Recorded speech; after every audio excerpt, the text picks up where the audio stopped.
Do you know what is the difference between this wire and a wire like this? When you're listening to your headphones using this wire, you might hear a lot of static and noise. And a wire like this is never used for long distances. And this is because the longer it is, the more chances it has to catch all kind of interferences. Professional systems, on the other hand, use a wire like this. And when you hear people talking to a microphone, let's say on a stage, which is connected with this wire, the sound is being delivered very clearly. And this wire can go for long distances without loss in sound quality. And this is because this wire is called balanced.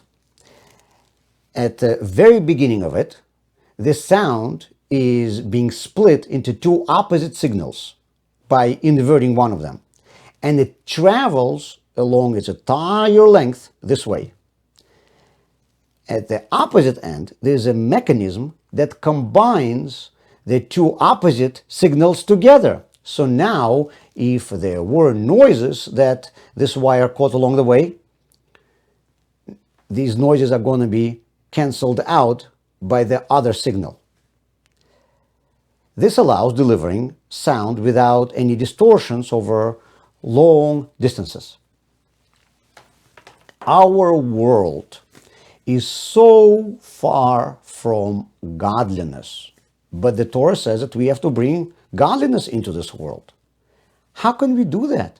How can we deliver godliness over such a long distances without any distortions? To enable us to accomplish this, God, on his end, when beginning the creation, divided the entire creation into two opposite parts, the material world and spiritual worlds. These two opposite signals are separated throughout the entire journey to us.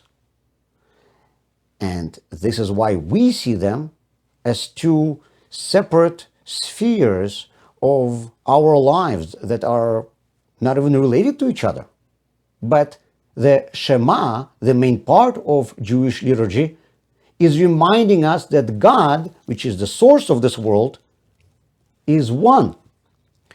This means that even though the spiritual part of our lives and the physical part of our lives seem to us as two opposite signals, in their source they are one, and we have to be the device that unites these two opposite signals together in order to properly reflect the source of this world, godliness. This is why we must combine the spiritual and the physical together. People often ask, why does the Torah have to have so many rules? Why does every commandment have so many physical conditions? After all, the Torah commandments are spiritual, and they should be above all these limitations of the physical world. But we are told that Shabbat candles have to be lit at a specific time, a mezuzah has to be affixed at a specific place on a door. These spiritual concepts should be beyond the physical limitations of time and space. In order for us to be the device that connects the spirituality and the physicality, God gave us these commandments that are, on one hand, spiritual in nature, and on the other hand, are physical actions. This is why each commandment deals with material objects. Each commandment is a physical action, and each commandment is limited in time and space. If commandments would not have all of these material limitations, they would not be able to be bringing spirituality into the physical world.